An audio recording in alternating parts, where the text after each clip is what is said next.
那好，有空再一起吃。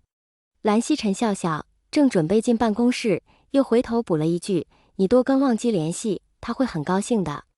魏无羡红着脸哦了一声，拿着文件准备回办公室。回到走廊，没走几步，居然迎面碰上了蓝启仁。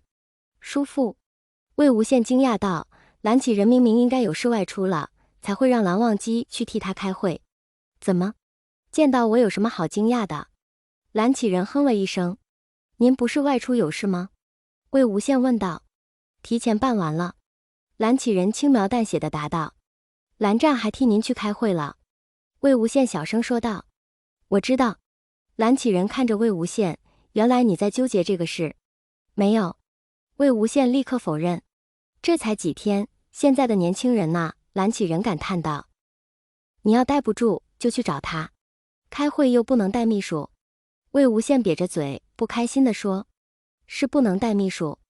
蓝启仁迈开腿，离开时轻飘飘的一句话落到魏无羡的耳朵，但没说不能带其他的。魏无羡如醍醐灌顶般，忽然整个世界都亮了。他冲着蓝启仁离开的背影，醉生生喊了句：谢谢叔父。哼。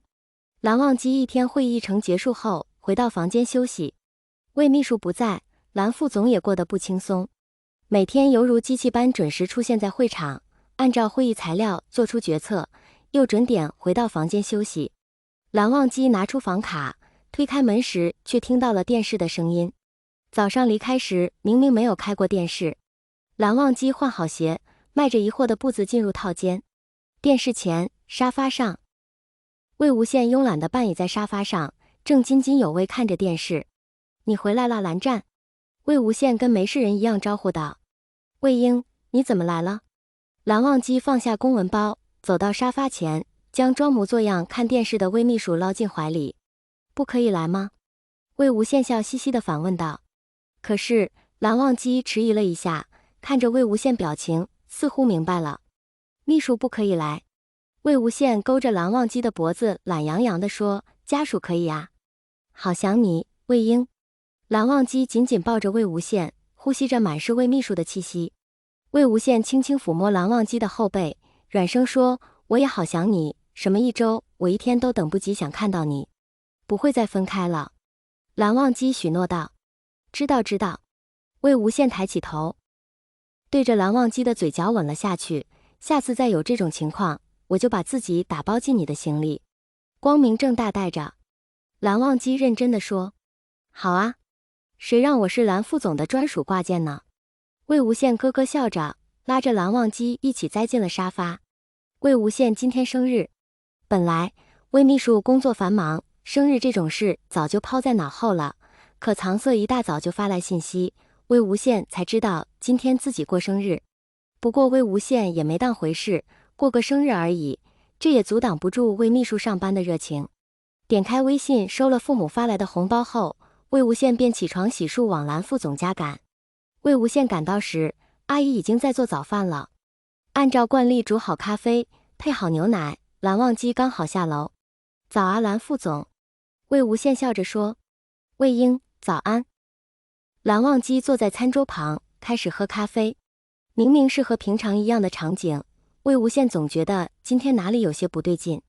他总感觉蓝副总在看他，但一抬头却发现对方只是垂眸看着咖啡。难道咖啡的味道不对？魏无羡带着疑惑喝了自己的那份咖啡，跟往常味道一样吗？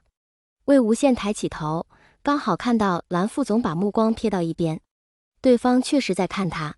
咖啡有什么问题吗？蓝忘机不是拐弯抹角的人，魏无羡便直接问道。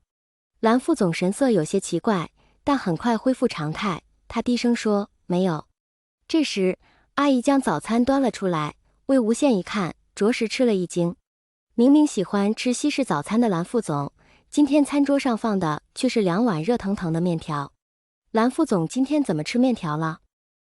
魏无羡忍不住又问。恰好想吃。蓝忘机拿过筷子，快吃吧。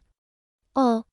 魏无羡看着香气四溢的面条，心想自己今天生日，还真是阴差阳错吃到了长寿面，顿时心情也开心起来。用完早餐，魏无羡和蓝忘机一起坐车前往公司。早上有董事会，下午要去云深制药参加新药品研发内部会议，晚上要接待合作公司的董事。魏无羡在车上为蓝忘机汇报今日重要行程，还有2个文件需要今天处理，送到董事长办公室。蓝忘机沉默片刻，说：“晚上的接待推掉。这是昨天下班前董事长秘书室通知的。”蓝副总难得推脱工作，魏无羡有些惊讶，他也不想跟董事长秘书室打交道。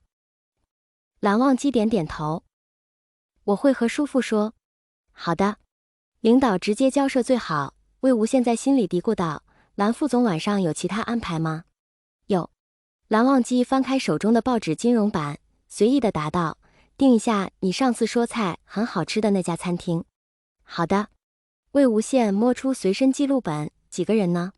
需不需要提前点菜？”“2个。”蓝忘机转头看着魏无羡：“点你上次说好吃的菜。”